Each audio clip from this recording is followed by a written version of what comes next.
pulled the axle out, you can see the little bit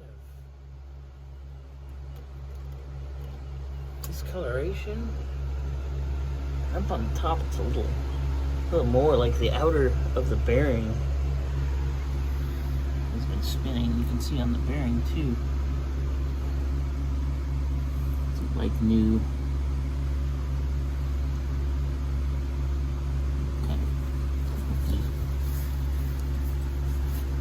This is not supposed to be spinning, only the inside.